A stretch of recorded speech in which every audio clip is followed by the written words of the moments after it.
This little boy was left alone in a place for children with no parents. Years down the road, he was no longer seen as a person anymore. Chaeyeon became the living test for those dark experiments. They named him Test Subject 17, a man with a terrifying S+ chimera monster living inside him. Despite being forced to take it, his child's body took on all that power without suffering a single bad effect. 64 years ago, he was sent out to hunt down and destroy the chimera.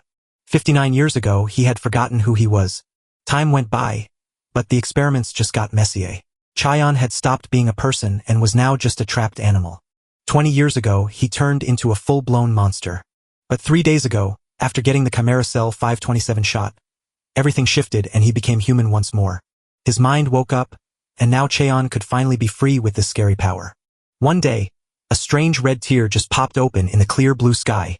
Suddenly, portals burst open and the world was destroyed before anyone could warn them. Fierce monsters spilled out from the scary demonic realm. But to fight the threat, a group of special people finally showed up. When they woke up with strange new powers fueled by mana, humanity finally found a way to fight back. Years went by and cities rose from the ashes to find a quiet peace, but the monsters never truly left, and the attacks kept coming. We watch a hunter shield himself from a pack of goblins. The biggest trouble was that there just weren't enough hunters who had naturally woken up.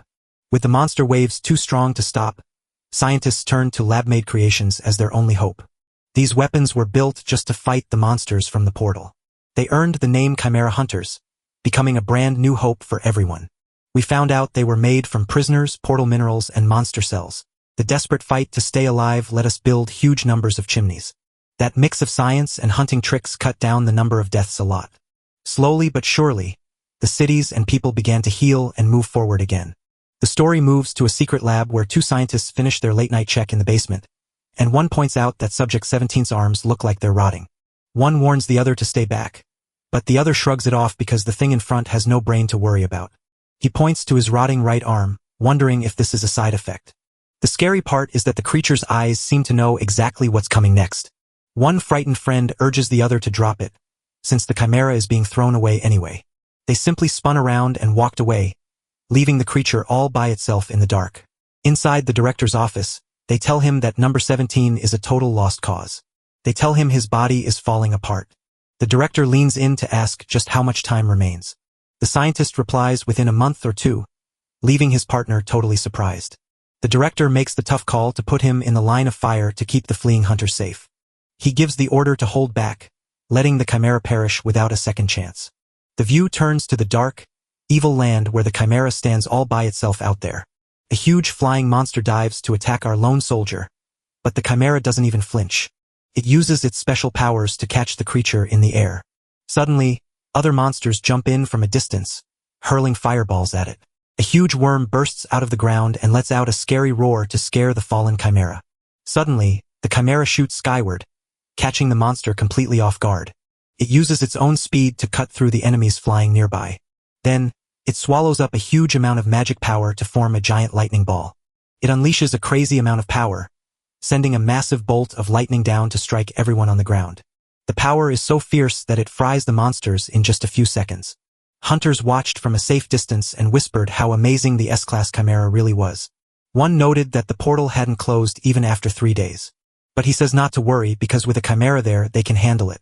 A hunter pulls out his sword, declaring that there is only one thing left to handle now.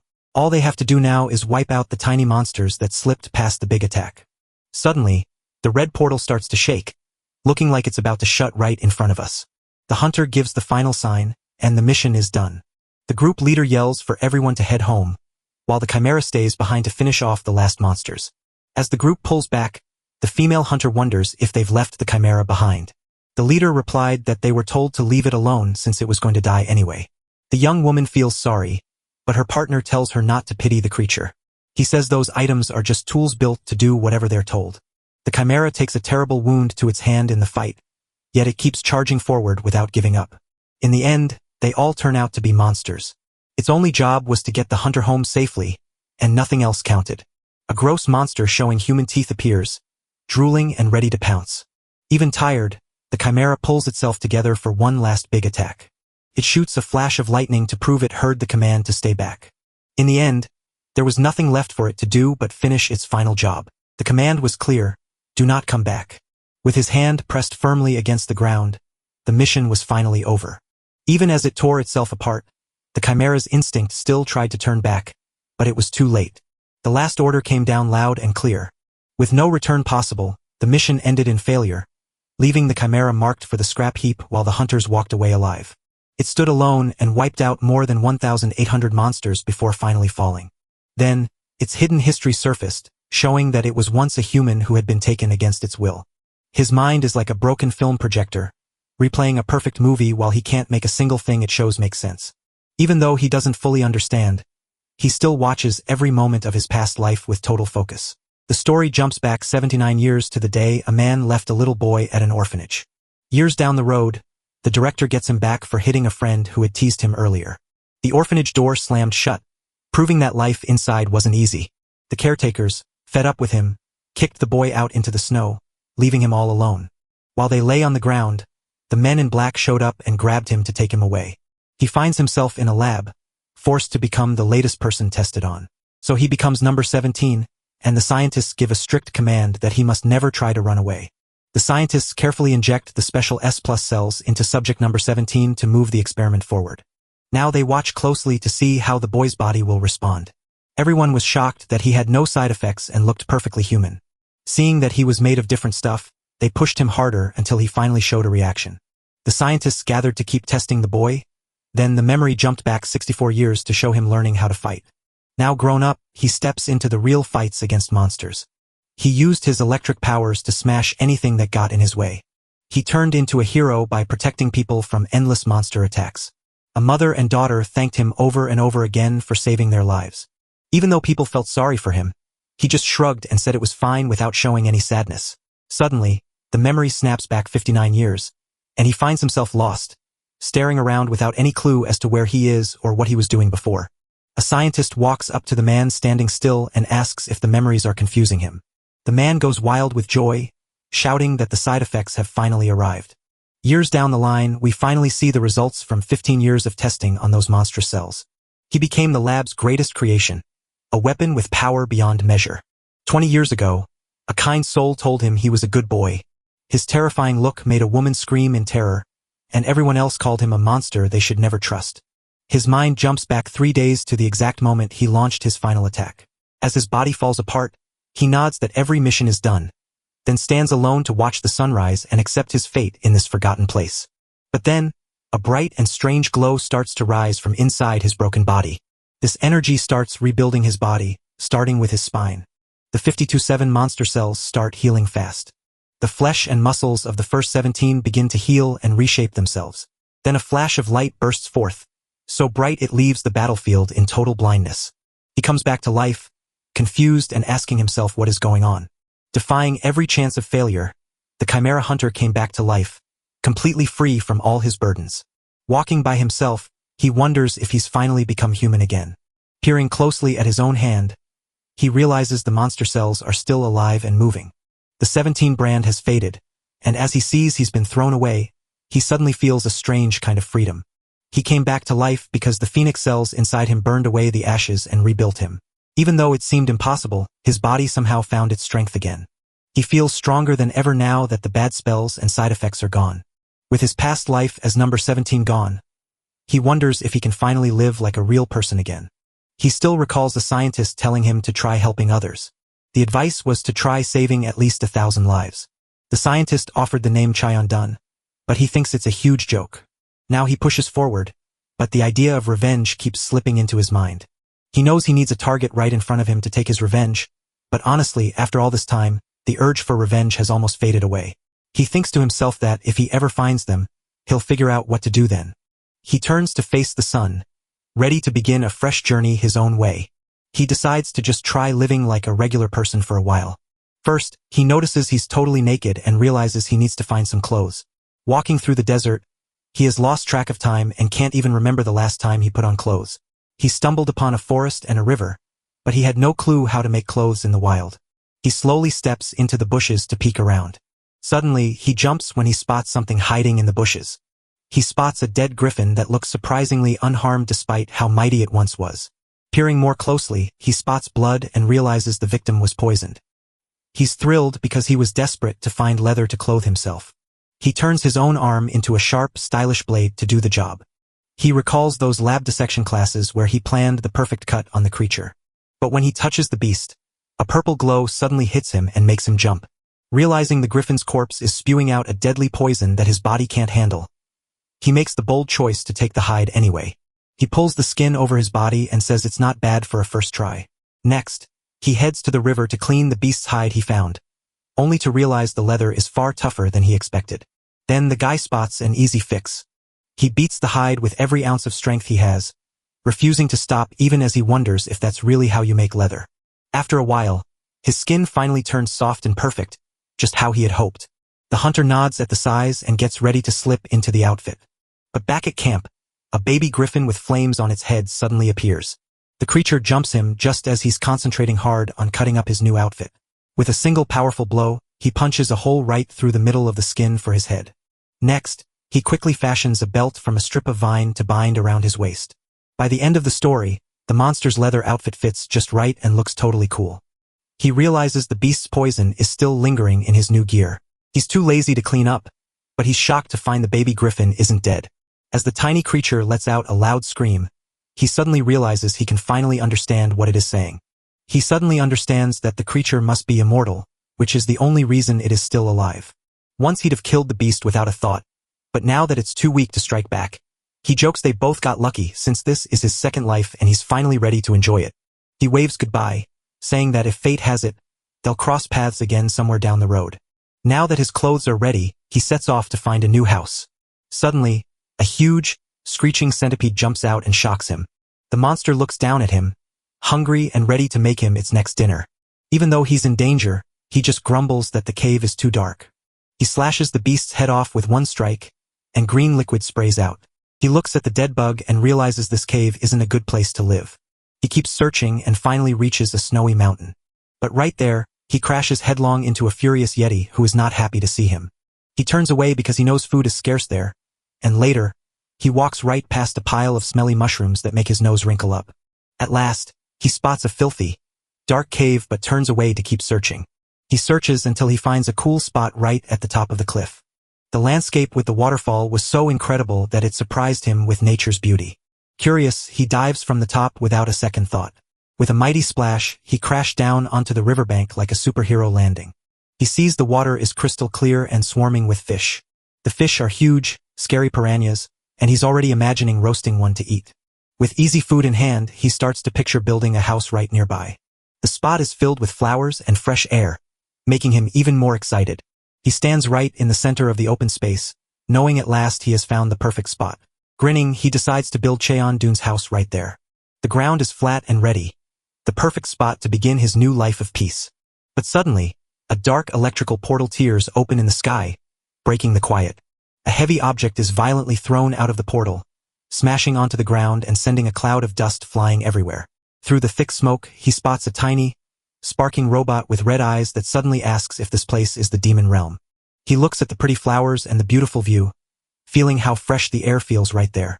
The spot was lovely, and he could hear the nearby waterfall rushing over the rocks. He looked up at the sky with a smile and decided it was finally time to build his house. First, he needs rich soil, so he wields his magic to clear the ground. He whips his energy threads to cut down many trees in a single, effortless sweep.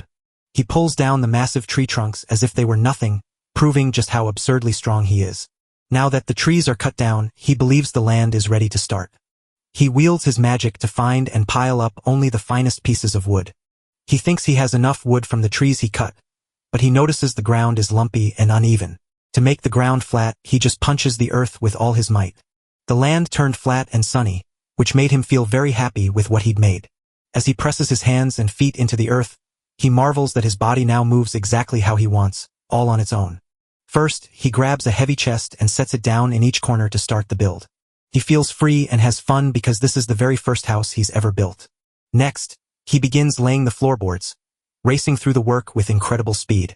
With no nails to hold the walls up, he decides to use the goo from the slug monster to glue everything in place. He says that once the slime dries, it turns into a hard, stone-like shell that won't get wet. To finish it up, he plants some special trees around the new building. He feels safe because most monsters can't even get near him. The house turned out cozy, and he loved how his first project finally looked.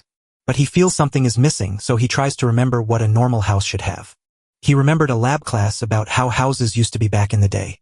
While watching the videos, he noticed that people usually grew plants in their yards. He thought about getting a dog, but quickly decided it was impossible. He sets out to plant a garden, but since he doesn't know what plants can survive in the demon realm, he has to find out. Just then, a thought struck him as he remembered the snowy mountain he had seen nearby. Thrilled, he wonders if he can plant mandrakes, a truly special plant from that place. The view changes to the mountain where he sees it snowing heavily, just as it usually does. The snow flashes back to the day he was kidnapped and dragged to the lab.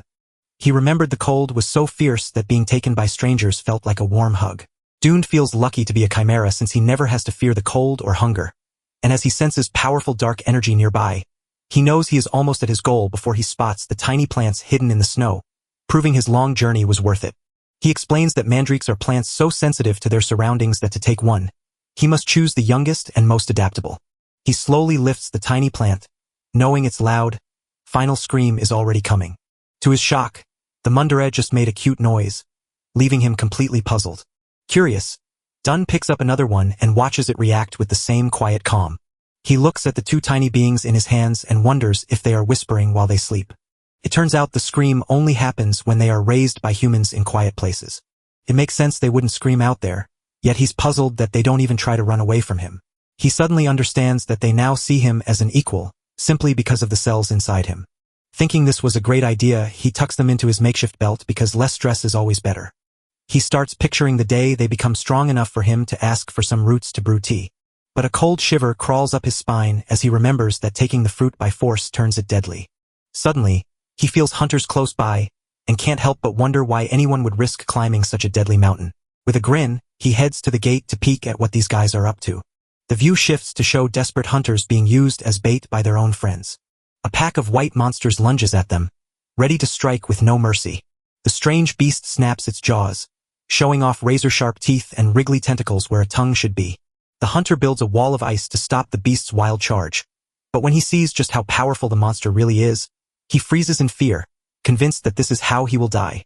As his partner screams that the barrier is breaking and the man, seeing the cracks and regretting his choice to hunt the chimera, lets out a despairing cry for help, the wall finally shatters. Suddenly, something huge smashes into the ground with a thunderous crash, sending a giant cloud of snow flying up into the air. The hunters stand stunned, watching the giant monster rabbits fall without a scratch. Through the swirling smoke, they see a strange shadowy figure step forward and can't tell if it's a real person. There, standing with a serious face, was Dwan, who just arrived in time. But one snow rabbit was still alive and growled at him, ready to jump and attack. Dune lets out a dark, powerful aura as he says it's been a long time since he felt this way.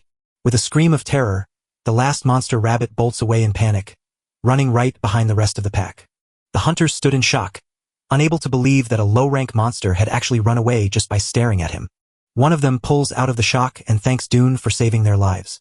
Next, they introduce themselves as Oyangju and Kim Taehan, and he replies that his name is Chan Dune. Taehan feels that everything is so strange, especially since he has never heard that name before, and his clothes look very odd. Dune then asks why they are there, since this place is too dangerous for hunters. The man said he did it for money. They took on a dangerous mission to hunt down a chimera. He mentions that a test subject escaped, and this makes our hero suspicious. Dune brushes it off, promising to bring back a crystal, but the hunter demands to know where his gear is. The guy tells us his friend stole everything and ran away, using them as bait so he could remember the trader's plan and find out the gate crystal is with them, while the hunters ask if he has a way out because their time is almost up.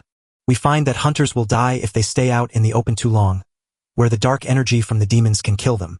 One of them begs for help, but Dune focuses his mind, uses his power, and declares that he has found it.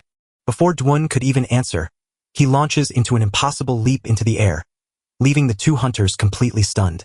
They scream in fear, calling out where he's going just as he vanishes into the sky. Suddenly, a tiny robot watches as a bright light plummets straight toward it. The little robot halts at the cliff's edge, sensing the danger, just as the traitor hunters leap out to shout that it's time to catch the target. The robot snaps into fight mode and prepares to destroy anything that gets in its way, because the order is simple. If it's dangerous, take it out. And with that, the tiny machine charges straight at them at top speed to start a huge, fierce fight right there. As Dune reaches the battlefield, He worries he might have come too late to fix the mess.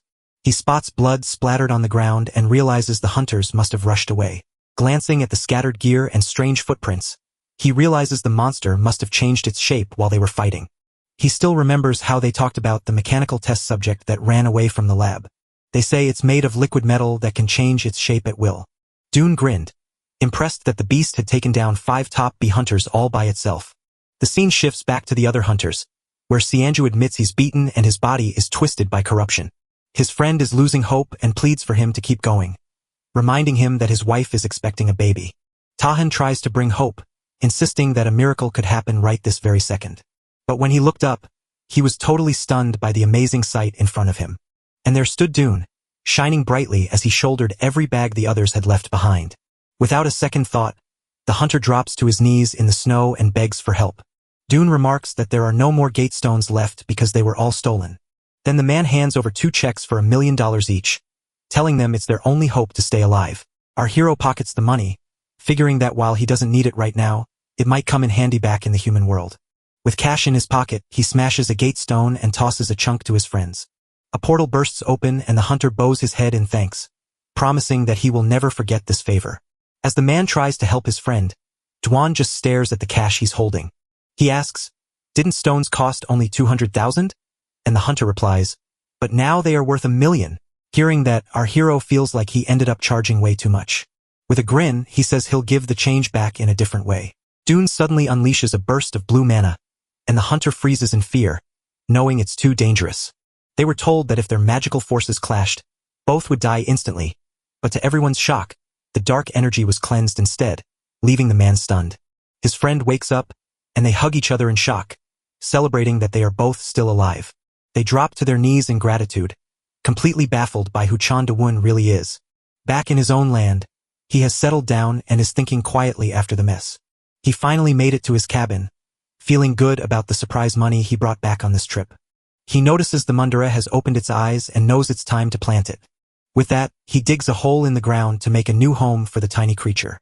Once you plant them, the mandrakes seem to slump in grief, letting out a heavy feeling of sadness. Don realizes they aren't happy at all and starts to wonder if it's just hunger. So, he decides to gift them some mana, knowing they always enjoy it. The tiny creatures instantly cheered up, and he felt proud to see them getting better. But then he stops and feels a strange energy getting closer to him.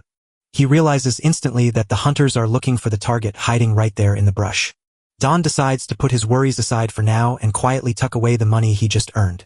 Back inside his cabin, he starts sorting through the stuff he packed in his backpack. We could tell he was ready for anything, packing his cooking gear, sleeping bags, and even gate stones. He spots a ramen packet and remembers the last time he ate it was back at the orphanage.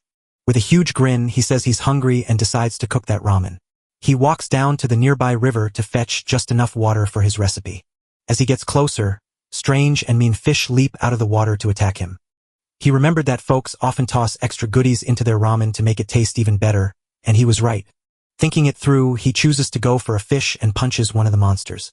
He keeps looking for what he needs and finally finds eggs in a nest, which is just perfect to use instead.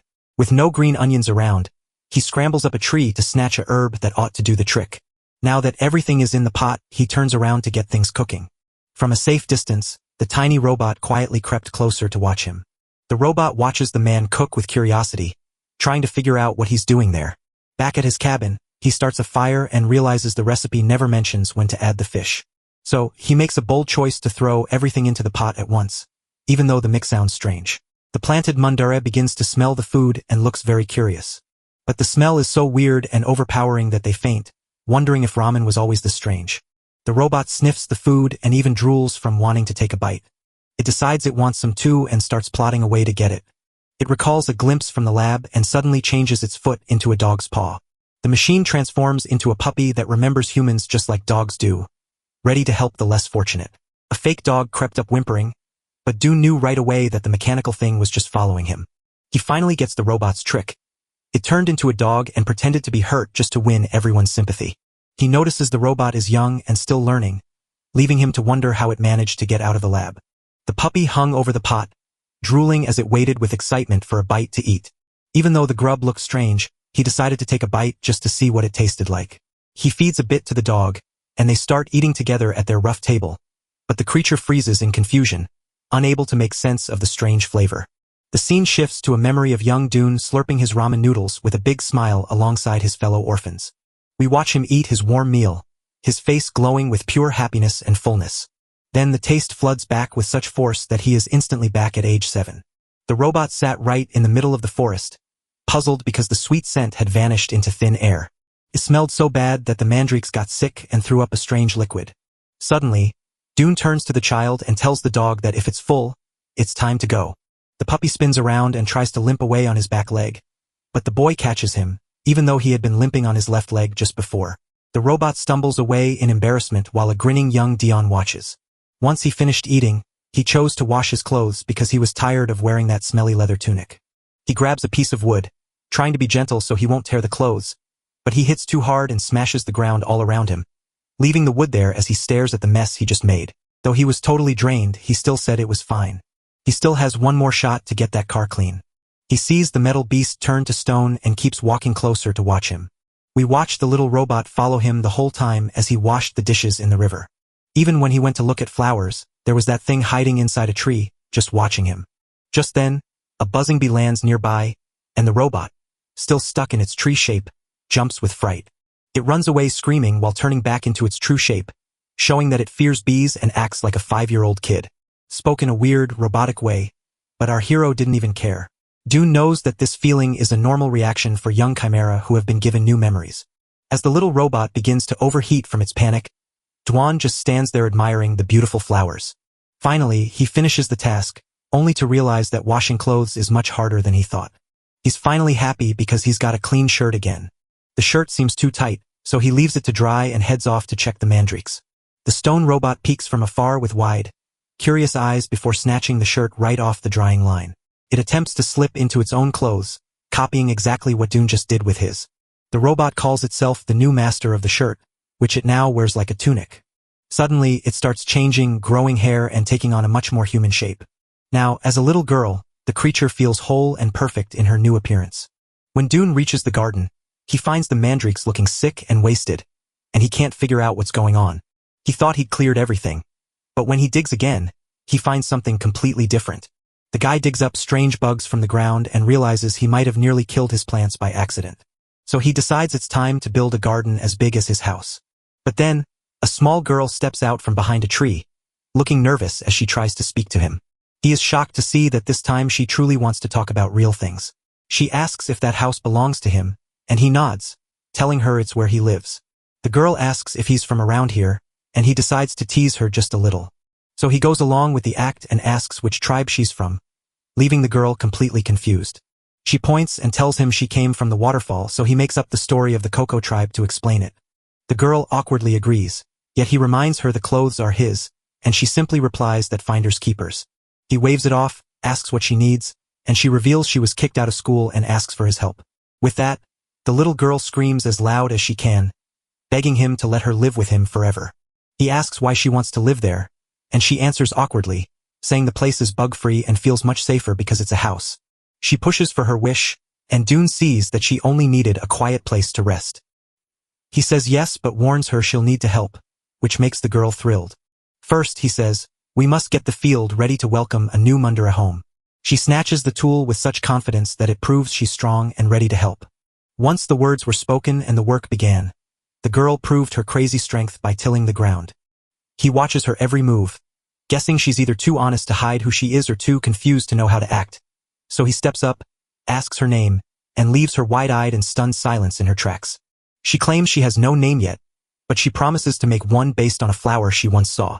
Suddenly, she shouts her new name, Kim Nari, and excitedly corrects Dune.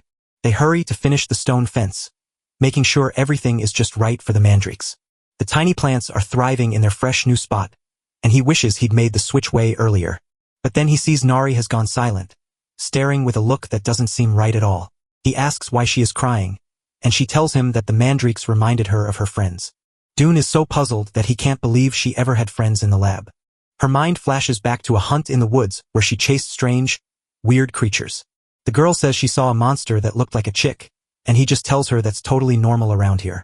He figures a pack of monsters is likely attacking the chick right now. She said the creature looked like it was in pain and would soon be eaten because it was hurt. Dune asks if she wants to save it, but her head aches from her old orders. He proposes that if she helps, the creature might live and asks if she'll come along.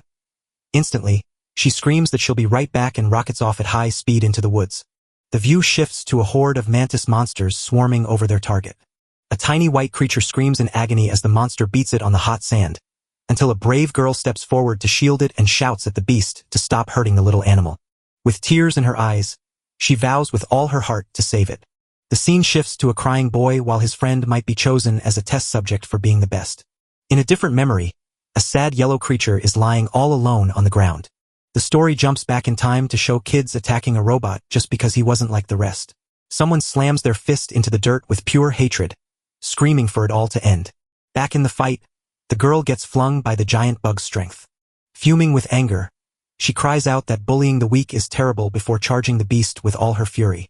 The scene shifts to Cheon-dun examining the plants, wondering if they taste good. The girl sprints toward him, overjoyed that he's home.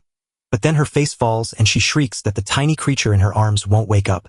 Cheon tells her to calm down, then suddenly realizes something important about that monster. The girl screams in despair, crying out that the beast is completely gone. The creature is still unconscious and looks quite miserable. Tears streaming down her face, she asks if it's dying, so he steps forward to check on it. He channels his mana and says, "Luckily, none of the wounds are life-threatening."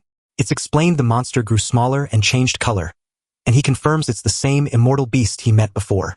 Shandun is puzzled by its shrinking size, while the girl worries if it might die. He says the creature is just starving because it couldn't catch any food. He poured some mana into it, and if he just leaves it alone, it will heal itself. The girl stops talking as she thinks about another lonely creature left behind. She insists that if they leave it, it will die, proving just how weak it is. Her eyes glisten with tears as she begs to raise it, promising to care for it and train it well. He grins with a warning that it could grow huge, but she vows to keep feeding it just a little. Cheon-dun finally said yes, and the girl was over the moon with happiness. The beast stirs up groggy and drooling, completely lost about where it is. Suddenly, Cheon-dun is startled to hear the creature coo at him just like a pigeon. The beast stares at him with pure rage, convinced he is the man who destroyed his entire family. The girl knows nothing while the creature shakes with pure fear. She is overjoyed to lift the animal and celebrate that it has woken up, while the animal wonders why it is there. She clings to it so hard that it screams for her to let go, which only makes Cheon-dun more confused, and it yells again for her to release it. Cheon is amazed that he finally gets it, and soon the girl tells him the treatment is over and has picked a name for him. She suggests calling it Goo, because that's what a pigeon would say, and Cheon-dun agrees it's a great idea, but Goo gets annoyed because they can't just pick a new name when the creature already has one. The girl mistakes the crying for thirst, dumps a bucket of water on it, and then panics that she soaked it while Goo begs her to stop. Noticing things piling up, Cheon-dun grabs a scrap of wood and builds a shelf to sort it all out. He begins to measure, realizing the space doesn't have to be large. But when he tries to cut the wood with his knife, the blade simply won't pierce it, leaving him confused since he made the table and chairs exactly this way. Goo points out that the wood's color has changed.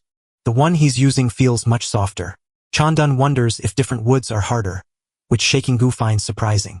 The tiny creature begins to speak and says the red ones are clearly the answer, but then it pauses and realizes something important. Goo is shocked and wonders if he really heard that, while Cheon-dun stares at the red wood. The animal looks suspicious and stands on guard. Cheon-dun reaches out with his mind to check, but a dark vision fills his thoughts and he finds no redwood. Goo is stunned to find his mind link cut off instantly, so he shivers and mentally begs Cheon-dun if he can still hear him. He says it's not like hearing sounds, but like words popping into his head on their own. He wonders if it's even more strange for a monster to understand what humans say.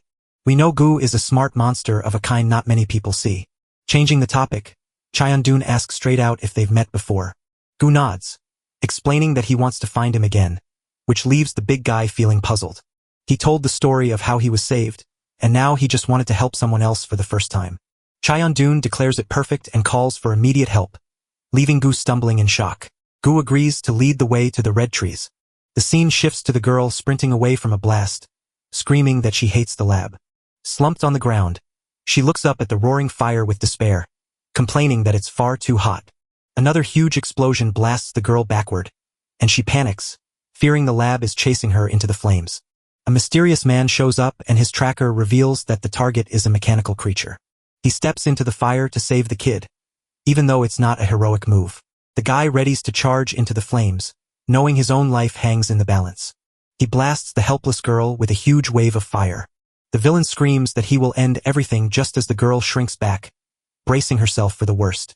Suddenly, Cheon the Dune steps in to put out the fire, grumbling that he only wanted to tidy his closet and grab a bite to eat. Gu insists that saving the girl is the most important thing. Dun's eyes spark with a realization that Kim Nari is no ordinary girl who fears fire. Shan Dun moves to put out the fire first while Guy stays behind. The enemy is so shocked that he orders him out of the way, knowing his time is nearly up. Cheon Dun silences the enemy's chatter because he simply won't stop talking. The villain's rage boils over as he screams that Cha Don is a stubborn jerk and fires another blast of fire.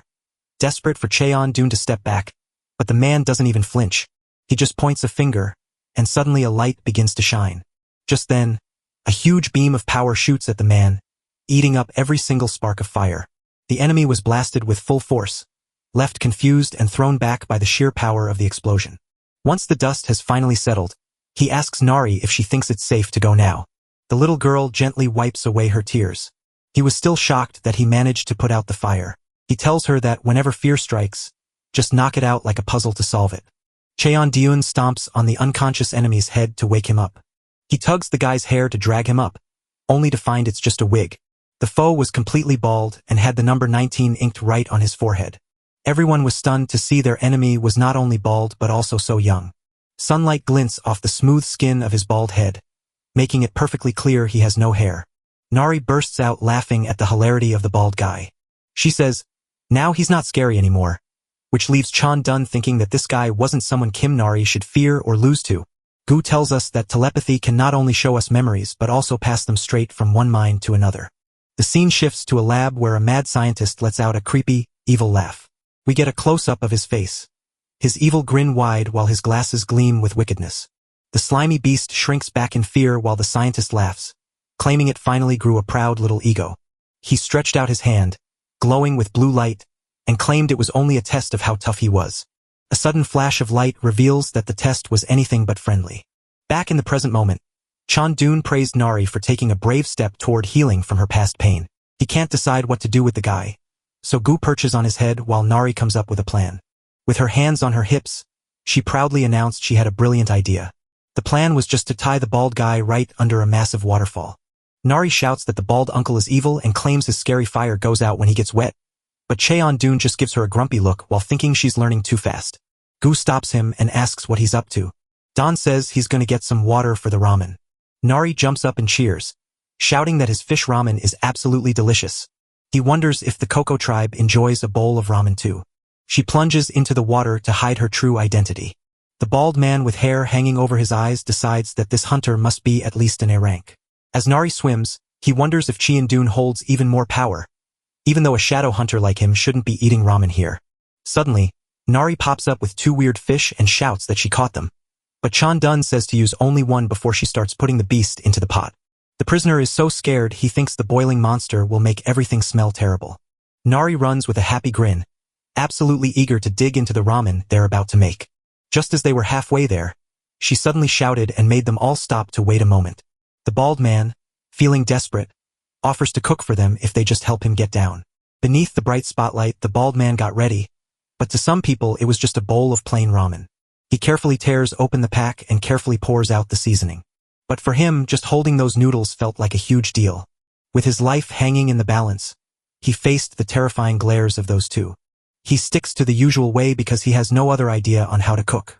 He uses all 6 of his senses to keep track of the water levels in the 3 packs. First, he tosses the noodles and seasoning into the boiling water right on the clock. He counts 270 heartbeats to keep everything perfectly under control. In that exact moment, he lifts the noodles and shouts, "It's time for the air bath." Regretting there's no kimchi but smiling proudly that he did his best with what he had. A window pops up to show he feels no regrets. He turns around and holds out the pot, inviting everyone to try his special dish. Chan Dun picks up some food with his chopsticks and brings it to his mouth, ready to take a bite. The scene shows the 4 of them sitting at the table, happily enjoying their meal. In that very instant, everyone froze in total disbelief. The taste was so good it felt like tasting pure heaven. Nari gives the food a thumbs up and wonders if people really eat like this. Cheon Dun felt a shock run through him. After finishing every last bite, Gu lets out a loud, satisfied burp, feeling completely full.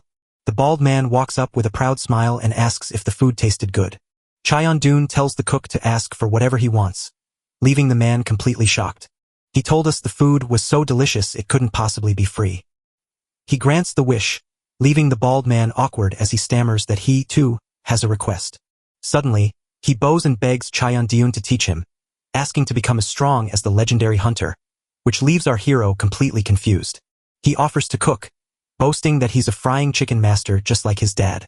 He even volunteers to be a shuttle to bring supplies, but Cheon-dun stops him and asks why he attacked Kim Nari before. He is confused until the hero whispers that she belongs to the Coco tribe. He understands, tears welling in his eyes as the bald man admits the reasons are purely personal. He screams that he doesn't want a prize, he just wants to pass the hunter's test. Cheon-dun calls out to him, but the man breaks down in tears and begs to know why. As a thank you for the food, the hero promises to fight him for a bit, but then Nari suddenly jumps in, offering to take on the bald guy first. She recalls his words to shake off her fear and tries to fight the fire, only for him to laugh and call her weak because she won't hurt him.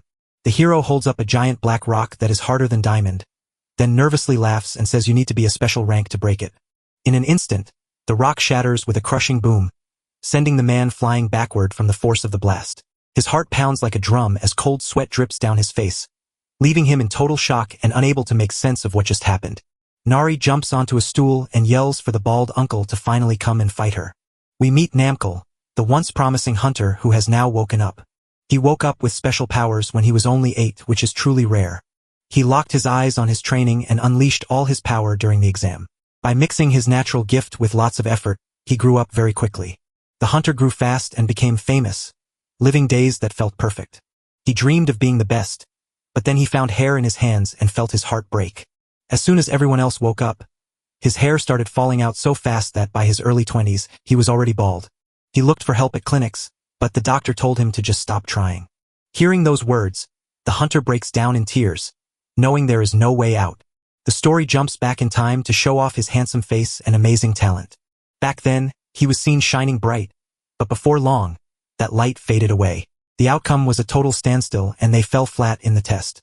Now he's stretched out on the messy couch, glued to the TV. He hears on the news about a strange event in a famous doctor's research.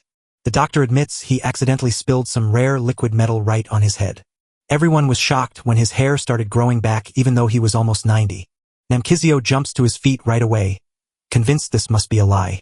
The reporter asks the doctor about a cure for baldness, but when he hears the answer, he is shocked. The scientist promises to turn that metal into a living machine for all of us. Outraged, Kyoak screams at the TV that the cure is meant for all humanity. Time slips by until news on his phone grabs his attention and sets him on edge. The machine beast broke free and ran right into the demon world. Determined, he shouts that he'll find it and pours the molten metal right over his head.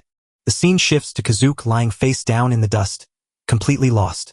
Little Kim Nari celebrated her win, even though he missed his chance to hit. Desperate, he begs Dune not to give up on him and promises to get better, while Dune finishes up in a closet, thanking Gu for the wood they found. From a distance, Kayak watches and thinks that guy is brave. He realized that even though he lost, something felt different this time. Despite the pain, he felt free once more as he wielded his fire. Maybe thinking it was the wig, he asks Nari to fight once more. Gu boasts that his control is strong, but Dune serves as a reminder that Nari is truly special. Kais moves forward, screaming that he'll win. She shouts for him to fight, so he unleashes a powerful blast of fire that she catches and freezes right in the air. To his surprise, her power turns the flames into water. She seizes the moment to leap and smash into him with a mighty blow. The force of the impact blasts him into the mountain, carving out a huge crater. Nari beamed with joy, thanked her uncle, and declared that she was finally brave enough to face the fire without fear. Stuck in the hole, he knows this is where a B-rank hunter ends, but he won't quit because a washed-up man like him won't get another chance. The man stands up, ready for another round. He sees blood trickling from his nose. Don asks how many days he has been there. He answers 9, but Dune warns him to turn back because that demonic power could kill someone of his rank, though he notes that Kyo himself holds the rare potential of rank A. Kaisok tries to shock the hunter by saying he's been failing for 6 years and is hopeless, but Dune disagrees. He urges the hunter to keep going, so touched by the words that the man vows to try his hardest and asks Dwan to stay by his side. A portal opens and a hunter steps out to offer help. But before he leaves, Kizio says his goodbyes and checks to see if anyone noticed his wig. Dune shakes his head, saying he saw nothing, leaving Kazook puzzled and wondering where he left it. As the portal shuts, Nari asks Dwan if that was a good idea because she is afraid they might be betrayed. Dune reminds her that she can read people's memories. The girl nods, proving his wish to get stronger is truly real. Don smiles, thinking it will be a blast to follow that guy's story. Suddenly the scene shifts as Nari wonders how he can see in the dark, and he replies that he needs to make a window by cutting up some wood. With one smooth move, he opens a perfect path for himself. Nari is so happy with her brand new window. Everything glows with light, and Dune notes they need it for the night, so the girl wonders how to get it. He says the stone glows all by itself. Gu is desperate to find the thing, and Dune warns that the only place to find it is in a deadly volcanic wasteland. Gu shows Nari a sad picture of his homeland, leaving her completely puzzled. The girl snatches Gu and demands to know what Dune is saying. Dwan notices his own voice sounds all wrong. Feeling too upset to let them worry, he plans to go alone, but Nari refuses to stay behind and insists on coming with him. She screams that she isn't scared of the fire anymore and begs to leave. Watching her fierce resolve, Gu makes up his mind and warns that he has business to settle there. Dune nods and promises to build them protective gear. Meanwhile, in the field, the mandrakes spot Kissio's wig and start beating it. We find ourselves in a vast, smoking volcano where a dark monster wails alone in the ruins. We reach the dangerous volcanic land that hunters always try to stay away from. Volcanic ash tears at your skin while poisonous air kills you in an instant. The place feels like a mystery, and Gu is too scared to move. While Nari plays with fire calmly and enjoys the danger, Gu finds it really strange. Dune says she's okay, but reveals that he is actually hunting a chimera. He claims he used to be a monster, but he came back wearing a human heart. Dune asks if Gu is feeling okay, and the creature answers that it isn't too bad. He enjoys having someone to chat with and believes they aren't evil. So when Nari shows up wanting to speak with Gu, Dune admits he was just curious about the guy. She beams with pride that she's from the same place, but Gu teases her by calling her a cheeky brat. Don warns that the stones are right where the lava shoots out fiercest, yet they keep walking. Nari gasps as she stares at the massive crater. The tiny one dashes forward with a shout of joy. We made it to the top. There he finds the glowing stones, but spots a giant fire toad that looks like it's actually crying. Suddenly, Nari points and shouts, "There's another toad right in front," while Dune explains that the female carrying eggs has died. Gu explains that since she's gone, the eggs will all die because the heat from the crater is too strong. Nari feels bad for the sad toad grieving its partner, which leaves Dwan lost in thought. He tells Kim Nari to wait and then moves forward to find her. The hunter dashes toward the toad while the girl shouts, asking where he's going. He didn't pause for a second. He stepped right up to the sad monster. As soon as he appears, the toad turns and snarls. Gu screams for him to come back right now, but Dune completely ignores the warning. The monster shoots a blast of fire that makes Nari scream in pure terror. With a swift motion, he raises his hand and sparks a glowing power. The hunter just skips in to brush the toad's head, and the toad quickly stops fighting. He tells the toad to stay still, and the beast faints. We showed that he was knocked out with a poison that will wear off soon. Nari yells out in worry, but Dune's reply brings relief that all is well. He tells us that while dead toads can't be saved, he uses his power to rescue the eggs instead. As the male toad wakes up and is shocked by the tied eggs, Don warns him that the eggs are safe now, but the toad still growls in protest. The hunter stands puzzled, unable to guess what is running through the beast's mind. He then notices the toad looks like it's saying goodbye to its partner. Using its sharp claws, the monster gives its loved one final touch before leaving. Suddenly, the toad leaps into the air, and Nari shouts in shock that it actually flew. Crashes down hard near Nari, staring right at her with thanks. The girl feels moved as the fire toad leaps away on its own, and Nari says the frog seemed to thank them before it went. Dune nodded that the problem was solved, and then he reached out to grab one of the glowing stones. Little Nari holds a stone in his hand and jumps with joy. Nari thinks the stones are pretty. Dune warns her to watch out for herself and not get hurt. He starts shoving stones into his pack and checks on Gu, asking if he is okay. The beast just complains, but Dune insists he doesn't need help and even brought a gift for his friends. Totally embarrassed, Guinness instantly says monsters don't have friends, but Dwan thinks it's sweet that he misses his kind. Gu says his only regret is not saying goodbye, so the hunter asks why he left the pack. In a memory from the past, we see Gu in his true form, happily learning but unable to speak, until loneliness in the one-eyed monkey land made him feel so strange and different that he left to live all by himself. Gu feels invisible to everyone while Nari struggles to tear something out of the ground. Gu slips and drops a stone, and the sharp crackling sound makes Nari jump. She glances down and warns that a monster egg is buried right there. Dwon looks closely at the egg, sees that it's cracked, likely from the stone that fell on it. Dune says the beast must face the world alone to get tough, which leaves Nari feeling scared. The girl wants the egg, but Gu refuses, and though they don't know what will hatch, Dune thinks he could be the perfect nest and gets curious. With no other option, he has to take it. Nari eagerly offered to carry it all. Dune makes it clear that Gu is to blame, but it worries about Nari getting hurt. The hunter offers a confident smile and promises that everything will be okay. The scene shifts to show them finally arriving home, with Nari cradling the egg gently in her hands. Kishio shows up and asks Dwon where he's been. He offers to carry the things, but Dune hesitates. The hunter brags about his strength and hauls up the heavy backpack, only to have Dune snap him back to reality by lifting his chin and demanding to know what happened to his face. We notice Gu's gift, a pack of ramen that gets accidentally squashed. Gu's old band finds the gift he left for them resting on the volcanic floor. Confused, they rip open the package and start excitedly munching on the raw noodles. A hunter walks up to Nam Kizio and asks about his face, while Dune remarks that he didn't know Kyoak had taken such a beating. Kyoak proudly admits that Nari always hits him. Noticing the leader's look, he quickly shifts the topic and says he's bringing out the food.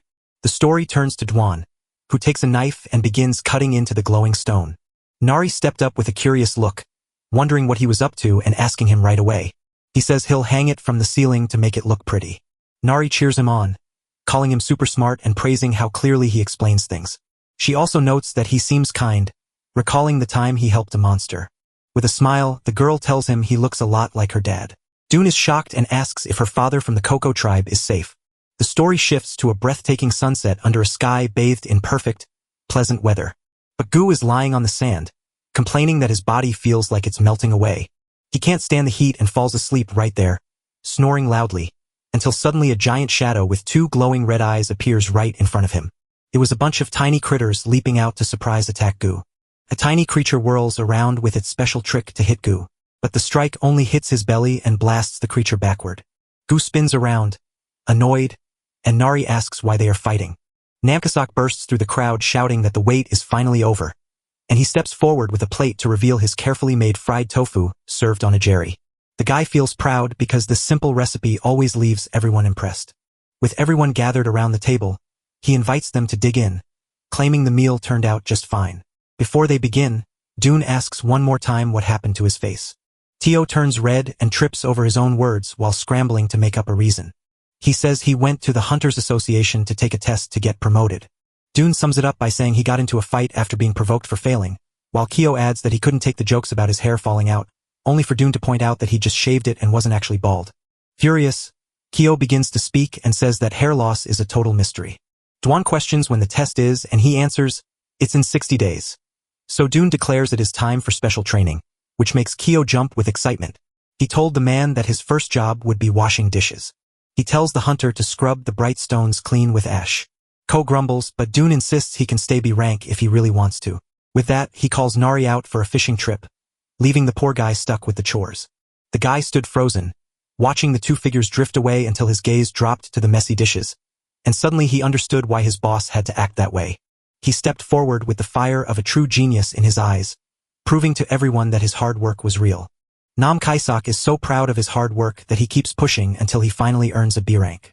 He shouts that he's joining them and dashes through the woods to catch up, while at the same time, Nari grumbles by the river that the fish won't bite. Suddenly, she sees that every single fish is swimming right toward Kyo. The man screams in pure terror because these water beasts are his greatest enemy in a fight. Dune shouts for him to spend his magic, but Kayak shakes his head and says it's not possible. Noticing his friend was in trouble, Dwan snatched up the glowing stones and came up with a plan. He gives one to Kissio and asks him to hold it. Suddenly, a dark force bursts from the stone, terrifying the hunter with its power. He screams that it is demonic energy, but Dune explains that some stones can hold that power. They explained that this raw power has to be cleaned and shaped with refined mana before it can be released. Dune presses a hand to his chest and explains that while he already possesses mana, he simply doesn't know how to control it yet. You can see mana channels spreading all over his body. He tells Kyo that a path has just opened up, and he must take it right now. The hunter stares at his hands, and Dune urges him to let the magic flow through them. Kyoak gathers his focus and pushes with all his might to hoist the heavy stone. He grits his teeth and pushes his body to the limit as he struggles to hold back the power. He shouts in triumph as he finally hoists the heavy stone high above his head. The man figured it was just practice, but Dune made him keep washing the dishes. Feeling excited, Coke takes on the challenge and promises that everything will always shine. The scene changes to night, with the camp resting quietly under the moonlight. Inside the rough little cabin, everyone slept soundly, completely drained from the long day of training. While Dwan slept soundly next to Nari, Kyoak grumbled quietly to himself. Gu lay in his nest wishing he hadn't gone to sleep so early, because now he wasn't tired, and just as he opened his eyes, he spotted Nari moving quietly through the dark. He wondered where that girl might be heading so late at night. At the riverbank, Nari stared at the water with a heavy, sad look. She wished she hadn't got her clothes dirty because those were the only ones the mister had given her. She tries to cheer herself up by saying it'll be clean once she washes it right. Hidden away, Dwan and Gu watched as he realized she had no other clothes to wear. The girl stops scrubbing and cheers because the stain is finally gone. With a magical sparkle, she dries the clothes and beams with pride, only to be startled when Dune suddenly appears and she asks what he's doing there. He pretends he was just out for a walk, and the girl happily agrees she was out there, too. Dune walks up to her and gently asks her to stop moving for just a second. He twists a vine into a belt and adds a flower as a tiny decoration. Nari is completely enchanted by the gift, exclaiming that it looks absolutely beautiful. She noted that the flower looked just like his and admitted it was her favorite. Suddenly, a deafening scream erupts from the woods, sending them scrambling. Nari freezes in terror, trembling as she asks what that awful noise was before her fear grows even deeper. Dune just gave a tiny smile, like he already knew exactly what was going on. He tries to soothe Nari by telling her that the creature was merely a steel grasshopper, a B-rank monster. Walking back, he offers to buy her clothes or shoes, but Nari says she already loves the outfit he gave her.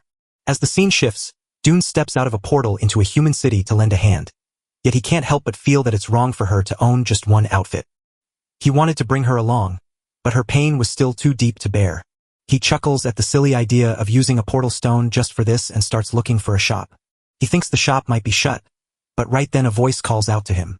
A grubby boy offers his help, promising to lead him to a fine shop for 10,000. The boy looks over the Book of Dune and realizes he's got the skills of a powerful new hunter. He asks if the man has cash for clothes and tells him to lead the way. The boy agrees to make an exception, and Dune thanks him, though he feels a bit embarrassed doing so. They step forward and introduce themselves as Ongu and Cheon Dune. Ongu shares his thoughts on the police. He was surprised to learn that Dune had recently awakened. Ongu says he walked through the portal empty-handed and someone must have stolen everything from him. Dune tries to lift the boy's spirits by telling him he knows more than most kids his age. Ongu snaps and yells that he's already 17. He's only small for now because he hasn't eaten. He points to some men and tells Dune to steer clear of District 13 if he can. The story shows that the space gang has taken over, and the police have already given up. Hearing that, Dwan wonders if the orphanage where he used to live still stands there. The view changes to a shop sign advertising a buy one get one free deal. Inside, the owner sighed at the struggle of running a business in the slums. She stared at the empty shop and seriously thought about changing careers just to get by. Bongu bursts in shouting for the boss and gets on her nerves, while Dune examines everything as Bong Su tells her he is a hunter. The woman calls out to Bong Su to meet her at the corner, where she grabs him and asks if he wants to ruin her by bringing poor hunters along. The lady points out Dune in the children's section, and Bongu tries to tell her he's handsome. She tells him she only helped because they reminded her of her late younger brother. But Bongu shouts back, and just as they are fighting, Dune jumps in to speak. Dune tells them he wants to buy clothes and then hands over a check with every single penny he has. They were stunned to find the check was for $10 million, while he had expected it to be much smaller. The shop owner's mood flips instantly as she claps her hands excitedly around the cash, suddenly treating Dune like a king and leaving him completely confused. She asks what he needs and he asks for clothes for a little girl and for himself. The lady beamed with delight and shouted that the house specialty is children's clothing. She wears a yellow dress and talks about how lace is a must-have in fashion. Then she snatches up a sporty outfit, all ready for the active kids to play in. Finally, a pink dress shows up and she declares, "This color is required," leaving her with a receipt that looked like it would never end. The shop owner was too tired to move, yet a huge smile spread across his face as he stared at the sold-out sign hanging among the piles of clothes. She claims he bought more than 100 things, but Dune insists he will carry them all. He slides a bag of cash to Bong Su, who freezes in shock at the generous tip. The pair walk out of the shop with their new things, and Dune asks for one final favor. Bongu dragged him to an inn, promising it was the only clean and safe spot left. Dune tells the boy to wait while she goes inside the inn with the sack. Bongu's eyes narrowed in suspicion, sensing that something wasn't right. He glances at the cash and clothes, panic urging him to run from the threat of kidnapping. Yet he pauses to recall Boss Park and wonders if Dune might actually be a good guy. Dune stepped out of the inn and nodded, sure that this place was just the right spot. He slides a key into the boy's hand, pointing it toward room 303. The man explained he had paid a year's rent and meals, leaving Bong Su in shock. He says goodbye to leave, but the boy asks if he's going to be kidnapped now. The wound can't answer Bongu's question, so he pushes on to find out what Bongu really wants. He explains that since they barely know each other, he doesn't receive that much kindness all at once. The wound whispers goodbye to his past, and as he steps through the portal back to camp, Nari is thrilled by his gift while Gu stares in amazement at the pile of new clothes. Nari snatched up a yellow dress and cheered because every single outfit looked so beautiful. Dune tells her to try on whatever she likes, and the little girl dashes into the cabin. Inside, the strange egg Gu was hatching and suddenly started shaking. As he folded clothes, Dune found himself feeling strangely calm. Just then, Gu shouts for him to go check on little Nari. The girl stepped out in a fresh new dress, telling me she thought that model was quite pretty. Dune wonders if it's her favorite, but Nari says she wants to try something else. She dives into trying on everything and even acts like a ghost just to have some fun.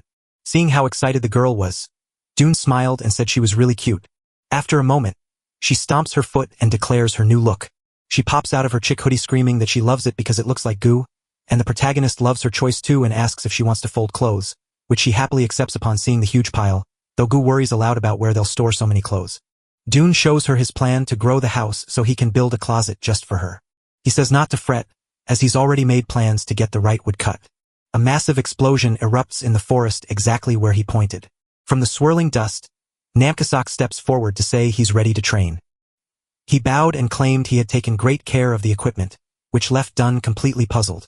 He reveals that the leather tunic worn for training is actually soaked in deadly poison.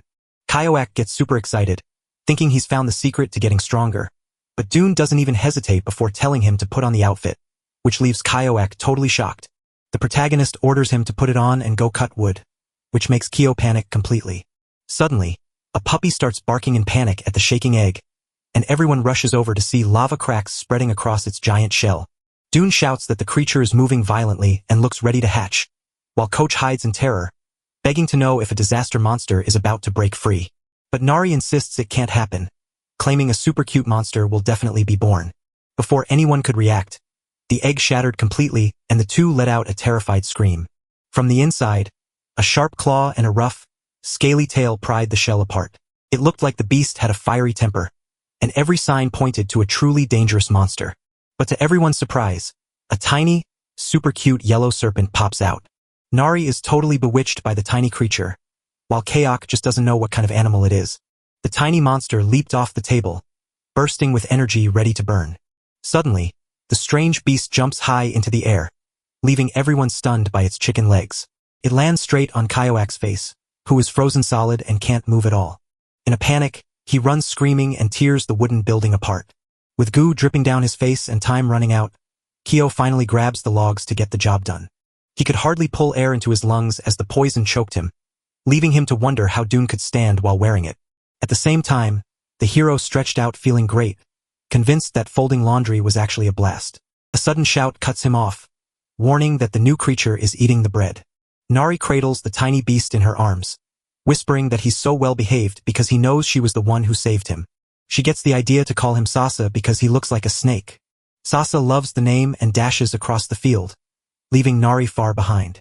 Dune watched the two of them play and noted with a smile that Nari seemed to love the new family member. He asks if it's a rare kind, but Gu shakes his head and says he's never seen one like it before. Gu warns that if the beast comes from the volcanic zone, they must keep a close eye on the mandrakes. Dune is still puzzled by it all, so the camera turns to show tiny plants pushing up from the ground right beside him. They showed how monsters come from loving plants, and Sasa charged at one before even thinking. Gu keeps explaining how they love plants fueled by dark magic, so Sasa is ready to munch on those mandrakes. The monster dashes straight at the tiny plants to strike them down. They say he's their natural enemy, so the mandrakes are getting ready to fight. As the plants began to grow, Dune realized Gu had been right all along. Nari gets scared and offers to stop the fight with her kind heart, but Dune stops her, saying that in the demon realm, they must decide who is in charge. He tells us to just wait for now, saying they are too young to be a real threat yet. Sasa watches the tiniest Mundara tremble in fear as the predator looms over it. He threw everything he had at what looked like the weakest target. Suddenly, another Mundara steps forward and holds up its stick arms to block the attack. The beast blocks the strike, then they shift into a tight formation to rip the enemy apart. Just as we knew it would, the second Mandrake seizes the moment and strikes. Sasa gets hit right in the center by the stick, which swings back to return the enemy's attack. He shields himself with his tail and offers a small smile, but Gu warns that it's still too early to cheer. Suddenly, the third Mundara jumps out and smashes into Sasa's back just when he wasn't looking. The third Mundara hits hard with a real punch, proving it isn't messing around. As the team launched their attack, the tiny plants swarmed in and trapped Sasa, leaving her with no way to escape. Instead of fighting back, the beast breaks down in tears, stunned because it had never been hit before. Nari runs over to calm things down while Dune notes that the Mandrakes have won the day. Kaisak called the fight strangely epic and Gu agreed it was a great show, so after it ended, Gu sent Kyoak back to work, and Kyoak started to wonder if Gu was really human.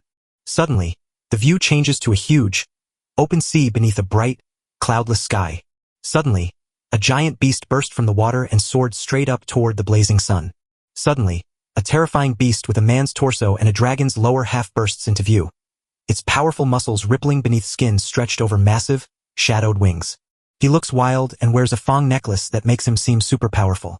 Back in the present, the log cabin is finally built and the wooden walls fit together perfectly. As Kyo pushed himself to the limit, Gu yelled at him to speed up. Nari and Sasa joined in, painting the wood with green sap while laughing and having a great time. As the hard work finally ended, Dune sorted his books onto a fresh shelf and left the old leather tunic resting on the floor. Kisak shouts with relief, finally celebrating that terrible training is over. He wept from the exhaustion of 2 days of non-stop hard work without a wink of sleep. Even though he followed every single instruction, he still couldn't shake the feeling that things might go wrong. A wound appears and praises him, saying the new closet smells like flowers, just like nature meant for it to be. They all sense a quiet calm settling over them and notice the air smells like lavender. The protagonist says Gu picked fragrant woods to keep the clothes smelling fresh, and the Mandrakes seemed so relaxed, enjoying the calming scent that filled the room. Even Sasa curls up in the corner to sleep, proving he loves that scent just as much. Dune asked Nari why they picked the name Sasa, and after Nari admitted it was Kishio's idea, Dune suggested they could change it if they found something better. Kyo blurts out something wild about a snake, leaving the main character completely stunned and unable to speak. Nari gets excited and suggests Piaki, but Dune thinks it sounds too much like Gu. Gu jumps in with a fancy phrase, talking about footprints hidden in a drawer. The protagonist suddenly recalls he has a name, and Gu reveals it is Rocky Mountain Hoof. Since the other choices were awful, everyone decided Sasa was the only smart pick. Gu asks what the plan is now that the house is bigger, making the gang curious, while a smiling Dune explains that things are different now that there's a family. He says they should build a strong fence to keep strangers away while he's gone. Coco didn't think anyone would risk going there, but the protagonist warned that an S-rank monster could show up. To do this, Dune says they need dense stuff filled with dark power from the coast. He tells us that far beneath the waves lies yellow quartz, a stone tougher than any other ore. The hero already pictures a fence made of glowing stones that turns the campsite into a magical glowing place at night. He didn't waste a second, ordering everyone to grab their things and head straight for the coast. Kaisak freezes in pure panic because that spot is a place where nothing good ever happens. Spotting a way to get away, Kyo shouts that he has to dump his power and can't move. He warns Dune to stay away from the forbidden coastal area, which no one lower in rank is allowed to enter. Most of all, 2 terrifying monsters from the disaster era rule over that whole land. Kazook is puzzled by his lack of knowledge, so he explains that they are chimera hunters who escaped a lab, noting that they have bird heads but still keep their human bodies. The scene shifts back to the winged creature soaring proudly across the skies of that land. Suddenly, a group of hunters spots the monster and yells for the tracker to get ready right away. One of them forms a ring of golden energy, getting ready to mark the target that has shown up. He flings the ring with every ounce of strength he has, sending it flying straight at the monster like a bullet.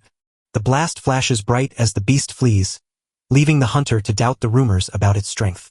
The leader tells everyone to wait while the tracker confirms the path ahead, and far away, a man wonders how 2 people in human bodies could still be alive after 60 years. The boss scolds them for being a failure, and today is finally the day to fix that big mistake. But a subordinate who was watching the area gives the team leader a shocked look and calls out to him. Through the binoculars, the lookout saw the creature wasn't running away but turning around.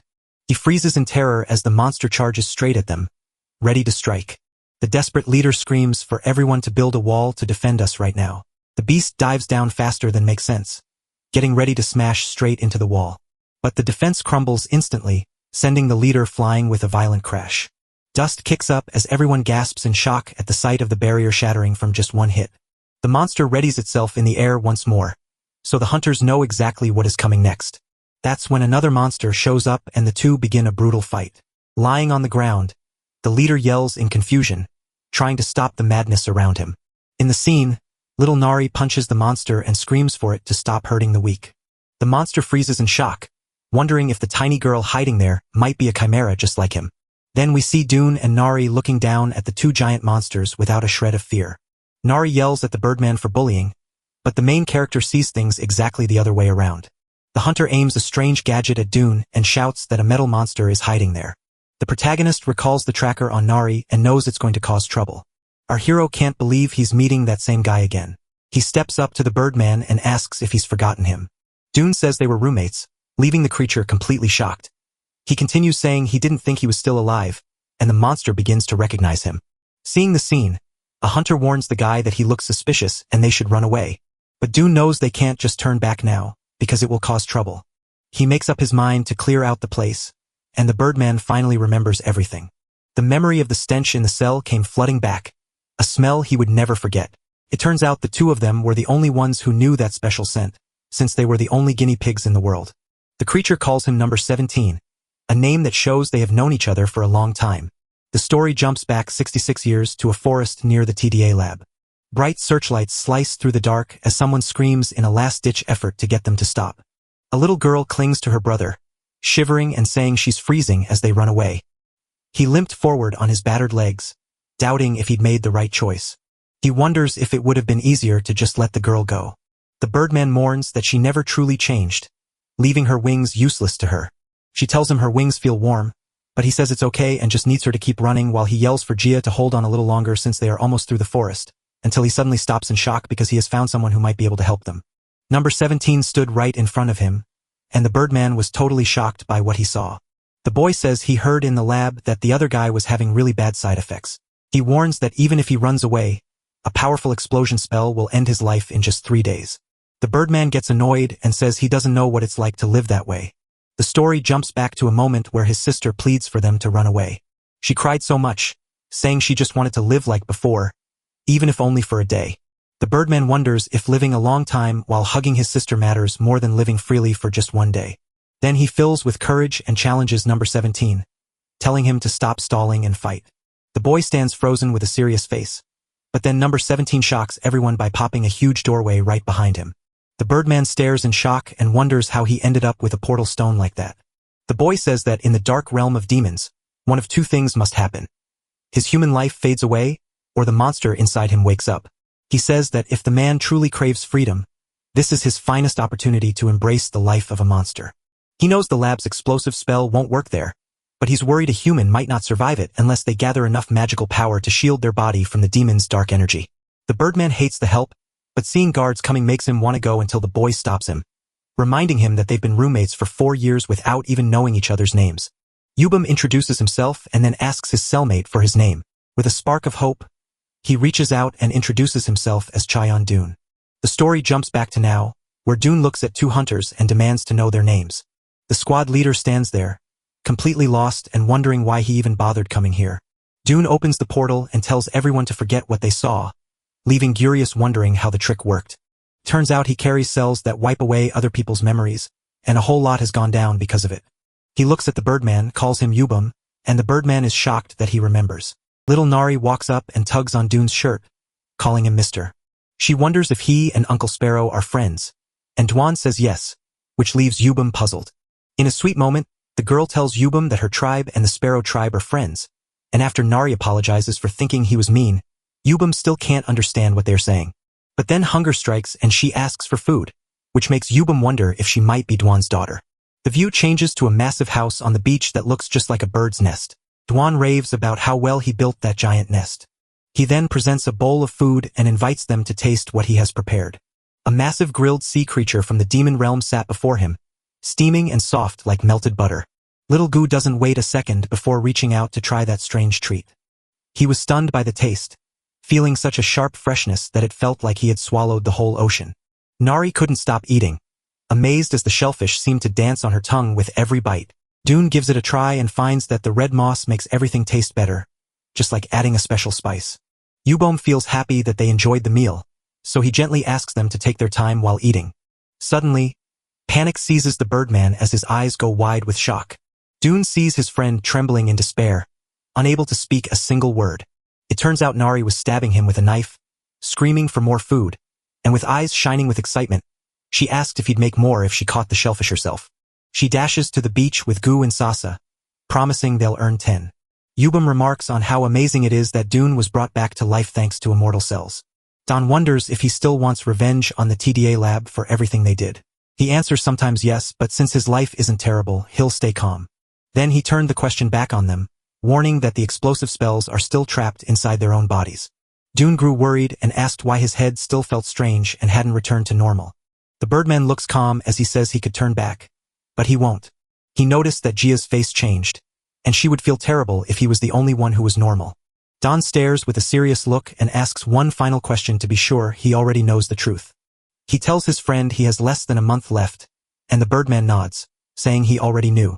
Yubim begins to remember how tough it was when he first arrived there. He explains that he collected mana to stay alive until he could mix it with the power of demons. Because of this, he and his sister found a long time of peace together, sitting quietly to meditate. But one day, Jia's mana knot twisted tight, and her dark power snapped with a violent surge. Trying to help, he pushed it open hard and accidentally broke his own manicure. He says Jia eats poisonous fruit to sleep and hold back the evil power. Dune shows that Mundare can quickly heal his sore throat. The story moves to a dark cave where a tiny creature hides in the shadows. Suddenly, Jia screams in agony as her body begins to change. She twists and screams as dark red power takes full control of her body. Yubim is in shock and asks Dun if the two of them can truly make it. He tells the story of how he studied pharmacology in the lab and now just needs a little Mundare water. We meet the Mundare, a creepy plant monster that screams loudly whenever you pull it off the ground. Even though their roots seem useless, they actually hide a powerful secret. By drinking in dark power, they turn into living wells of life force that can heal the sick. Grinning, Dune admits making them was a great call and heads off to grab more. But Yubim reminds him he needs an alchemist and warns that the curse keeps him from entering the human world, so his friend cannot go alone while it is active. Dune promises to take care of the kids while Yubim worries about having no money. But then a giant backpack appears and the birdman is curious, only to hear that Dune packed it full of hunting gear which should be more than enough. With everything in place, Dune waves a cheerful goodbye and sets off on his way. The camera follows him as he steps into the busy city, where a voice finally tells him exactly what he needs to find. Now it is Obang-Su's turn, and his guide asks if he wants to meet a powerful alchemist. The boy insists you trust him, and together they've set up an alchemy club right in the slums. Dune asks why he wears weights on his arms, and the boy replies that it builds his stamina. He shares his dream of becoming as mighty as Dune, and she is a little taken aback. The boy tells me he looks up to him for stepping into the demon realm using only his own body. After walking for a while, Bongu shouts with joy that they have finally made it there. He mentioned that a new manager named Mr. Kim had arrived, and they whispered he was an expert. Dune turns his head and spots something coming down the street. The guide points out the manager, who is standing there looking very worried while talking on the phone. He tells the man he's getting another call from a loan shark, something that happens often out there. They say he used to work at the Golden City branch, but then they kicked him down here. Dune feels he must have messed up, but Bong-Su insists he didn't.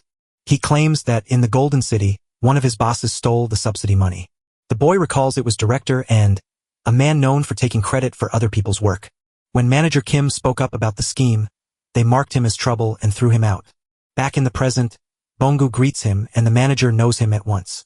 He brings out Dune and tells us his friend is on the hunt for a skilled alchemist. Dune believed that high-level alchemists were rarely seen there. The manager smiles at Bong-Su, thinking he's a good neighbor, while Bongu waves goodbye to the train as the manager welcomes Dune inside. An employee grumbles inside because only lowly hunters arrive there. He had stopped hoping for a promotion, but then suddenly the door to the room swung open. The manager walks in with Dwan, and the assistant rises to greet him, but Dune stops him, pointing out that the newcomer looks like an A+ rank alchemist who could be very useful. The manager shakes his head, saying he has no proof of such things happening in the slums. Dune wonders if this will leave the manager in a state of shock. The air was thick with dark, evil power, and there was no doubt that Mundere was the source. They were both blown away because they had never seen roots so fresh and perfect before. Don promises to trade goods from the coastal region and asks us to figure out how much they're worth. From his backpack, black pearls and rare corals tumble out, leaving the manager with his mouth wide open. He gets so emotional that even headquarters has never seen black pearls of that rank. To make matters worse, the giant demon realm shellfish was still alive and lunged at the assistant. He even shows off red moss, a super rare ingredient for high-level potions. Dune wonders if that pays for everything, but the manager shakes his head and says it's worth more than the whole building put together. He warns that he'll need the lab's special measuring tool to handle items this valuable. As the assistant walks away, Dune spots something strange and starts to doubt what's really going on. He points to a jar, but the manager tells him that Mundere has been dead for 10 years. The man says he kept it for research, but Dune insists it is still alive. The manager is clueless as a blue light begins to glow from Dune's hands. He proves that the moment the beast gets a bit of mana, it snaps into action right away. The manager starts panicking when he realizes the problem was just a lack of energy, like being stuck in a deep sleep. But just as he says it can't be done, 3 dark figures step out from the doorway. There stood Director Anne, a crooked old boss with a wicked grin, flanked by her 2 henchmen. He laughed at the place, and the shaking manager asked why he was even there. The director admits he heard something amazing land right in the slums. The manager panics, convinced his assistant betrayed him by showing up too quickly, while the villain gloats about his perfect twin-powered team. The director looks at him and asks if he brought those special things. Director Anne introduces herself and invites him to Golden City with a tempting promise. Dune gets annoyed because he was doing just fine with Manager Kim until this moment. The director offers a contract to win him over, but Dune ignores it to stare at a mole on someone's face. He asks the man how he knows and backdock, and the question leaves him surprised. With loud laughter, the director tells us that the man is actually his grandfather. Dune sneered, convinced that the whole family was born bad. The story jumps back in time to show a man laughing at a tiny creature searching for its mom. Holding a whip, he threatens to open a gate and fling the boy into the demon realm, screaming for the boy to beg his parents to save his worthless life. Suddenly, back in the present, a blinding blue aura erupts from Dune and blasts the director across the room with tremendous force. The director hit the ground confused, and Dwan called him a copy of his grandfather. He says the guy knows nothing but crushing people with power and grabbing what he wants by force. With a scary look in his eyes, he demands a careful answer about whether the TDA lab is still on that floor, but Jia Young just screams in confusion that he has never heard that name before. Dune reveals that Inbok worked at an illegal lab, but Gong angrily orders him to stop insulting the dead, noting that his grandfather dedicated his life to research instead. The scene shows a grandfather being honored with an award, and he mentions that the old man even won a peace prize. With a smirk, Dune says that after killing so many kids, he decided to make a big public show of trying to change.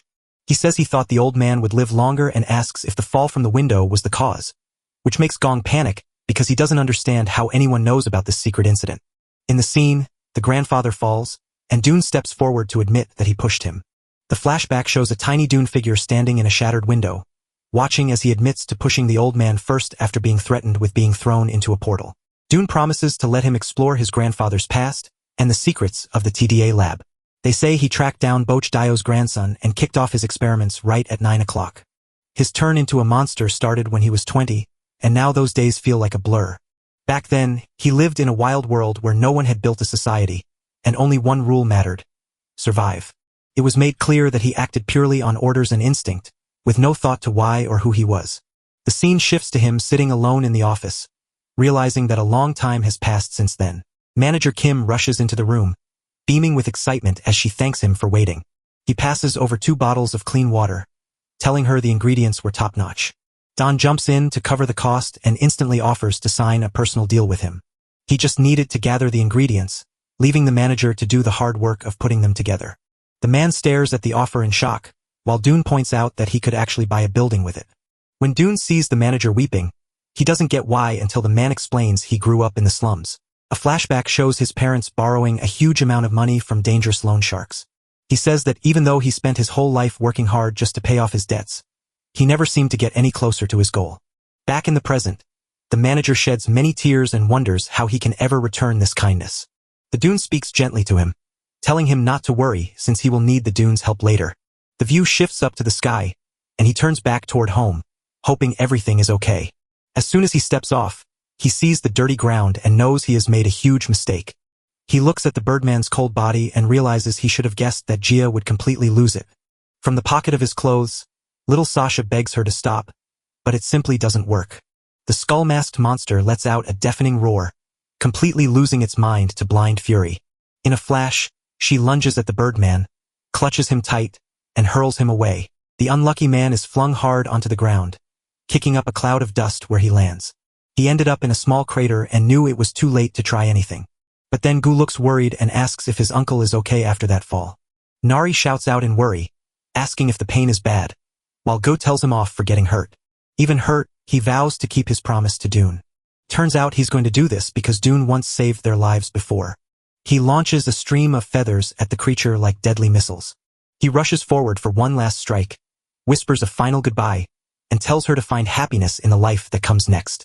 Just as he strikes, a tiny burst of red power leaves her body and instantly swells into a blinding sphere of light that shocks everyone around them. Flying close by, Dune jumps and wonders what that giant thing is. Dune thinks she must have fainted while floating on top of a pink bubble. Gu snaps and shouts that she's his sister, but Dune asks if there is a better way, so the Birdman stammers and quickly changes the topic to ask if he got the medicine. In Dune, she shows him 2 magical drinks and tells him to give her one, keeping the other for himself. The scene shifts to night, showing them huddled around a campfire with empty bottles scattered on the ground. While Gia and Nari drifted off to sleep, Gu quietly enjoyed his snack. Out of the shadows, a yellow eye blinked open to show that someone had finally woken up. It turned out to be a false alarm, and Nari just kept on sleeping with a loud snore. Gia opens her eyes, reaches out to touch her mask, and wonders if she is still dreaming. She holds her breath for a second, taking a quick look around to see where she has ended up. By the fire, she spots the Birdman and Dune knows right away that she has woken up. Startled, she jumps up and screams, demanding to know who the 2 men are. Nari wakes up feeling groggy and asks if Aunt Sparrow is awake, which totally confuses Gia. The girl beams as she sees Gioel, who is still trying to figure out who Dune is. He completely ignores the question and commands her to look at her mana hole, leaving her shocked. She looks down and sees her mana hole is fine, but she's still stunned while her brother asks what happened and who those people are. He remembered her always saying she wanted to see him, leaving Gia speechless. A memory surfaces, and she finally wonders if this is number 17. She nudges her brother to check. He confirms it's him. The Birdman realizes he was the one who saved them this time, but Dune ruins the moment by asking for more red moss with no care at all. Gia finally lets it go and takes off her mask. She smiled truly and thanked him for saving everyone's lives. Suddenly, Nari spun around and pointed at a strange shape in the water, asking what it was. The girl races to the beach, yelling that something is glowing brightly in the water. And while Jay explains it's a sea fairy, Nari is still confused by the name. They are said to be sea monsters, but they got that name just for being really pretty. The girl is shocked to hear that Gia wants them to go home before the sun comes up. Hearing that, Dune remembers that if he follows the fairies, he might just find some yellow quartz. Dune asks how long until sunrise, and the Birdman replies probably soon. Then smirks as he says he's going for a swim since it's been a while. The camera moves to a room where a man in a lab coat asks a mechanical creature where it has gone. The low-rank hunter admitted that the beast is hiding in the coastal area because they were too weak to catch it. He keeps talking, saying that even top-tier hunters who went there came back with no memory, just as a phone on the desk began ringing with a call from Director An Ijong. Across from him, the director casually asks if he happens to know anyone working at a TDA research lab. The man shakes his head and says he has never even heard of such a place. He tries to defend himself, saying his institute isn't that kind of place, but he stammers a bit while saying it.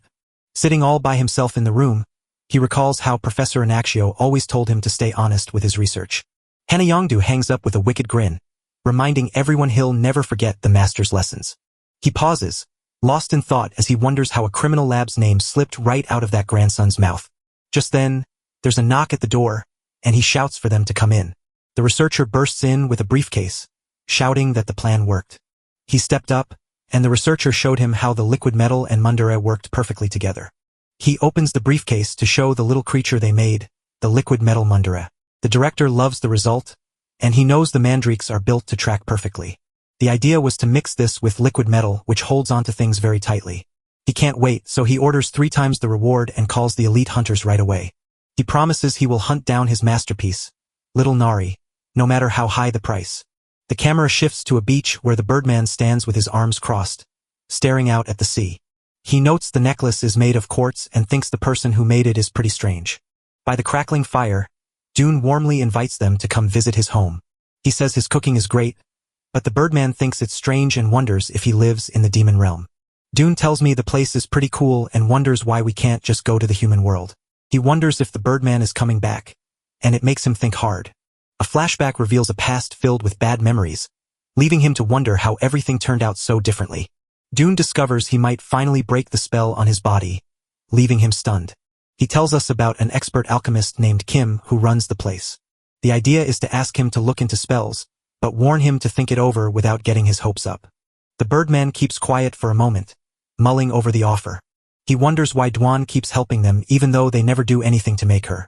Watching the 2 siblings made him wonder if there is something in this world more important than just surviving at any cost. He hoped that helping them might finally give him the answer to that question. The scene jumps to the next morning on the beach as the Birdman shouts that something is rising from the water. Suddenly, a massive beast is dragged from the water with unbelievable strength. She yells for her big brother to catch the thing she's tossing. He grabs the rope end, not knowing what it is, just wondering what it could be. She yells for him to pull with all his might, but he just complains that it feels too heavy. With all his strength, he drags himself through the sand, leaving a massive trail behind. A huge net is pulled out of the water, and he gasps in shock to find it stuffed with sparkling quartz.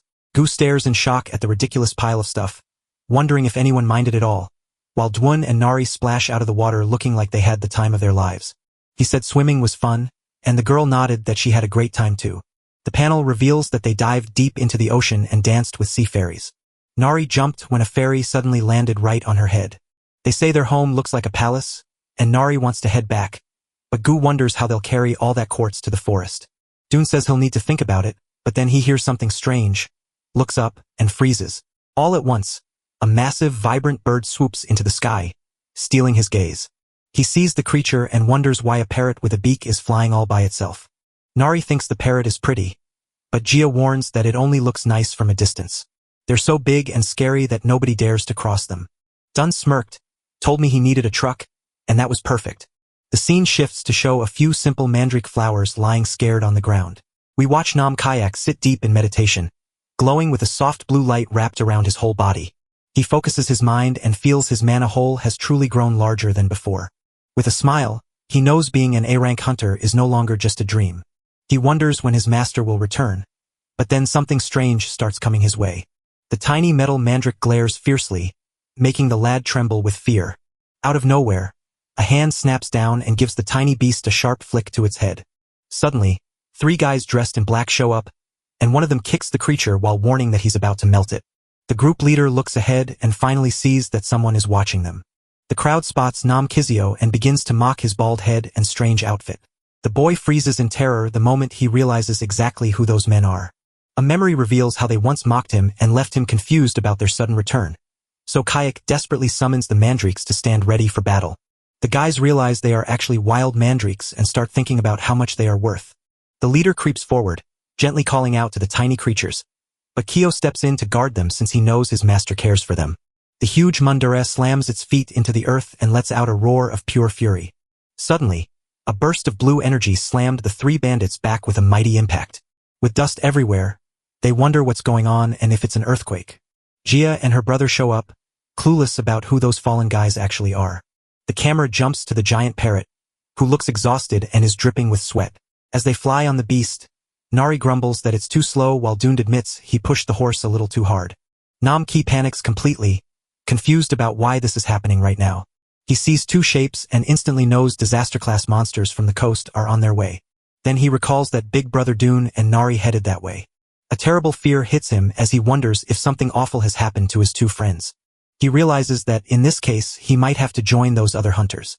Suddenly, the chimera grabs him by the head and demands to know if he is Cheon Dun's cook. Kuk crashes to the floor, screaming in terror, unable to believe the monster could actually talk. He steadies his nerves and, with an awkward smile, asks if they happen to know his big brother. The Birdman nods that Dune is their friend, leaving Kayoak completely puzzled. He glanced at the hunters lying on the ground and saw it was his perfect chance. With a cruel grin, he gets ready to turn the guys over. He points and screams that they are thieves trying to steal Dun's mandrake. The scene changes, and after an hour, the forest clearing has quieted down. Suddenly, a massive boom erupts right in the middle of the field, blasting dirt high into the air. As Dune and Nari fly home, Dune jokes that there's no place like home, but the giant bird crashes down, groaning from exhaustion and realizing the quartz was simply too heavy to carry. Dune gently pats the pet and tells it to rest after all the hard work it just did. The two geese who hitched a ride ended up rolling down the other bird's back. One passenger feels sick from the wild ride but then spots something strange. His eyes go wide as he spots 3 hunters tied up to a tree nearby. Dune feels suspicious that 3 top-tier hunters tried to steal the Mundara. The Eagle Man gets ready to tell Dune the truth about what really happened there. His partner pulls Nari away to show her around the house, and the girl lights up with excitement. As they walk away, he reveals that the hunters were actually hired by the Hanbit Institute to find Nari. Dune instantly recalls that Hanbit is the lab where Kyo found the tracker. They say hunters were expecting Nari, who has a special tracker, but Dune is baffled because they were in the coastal zone where no one should have found them. The monster held up a creature made of flowing metal to show it was the one who did it.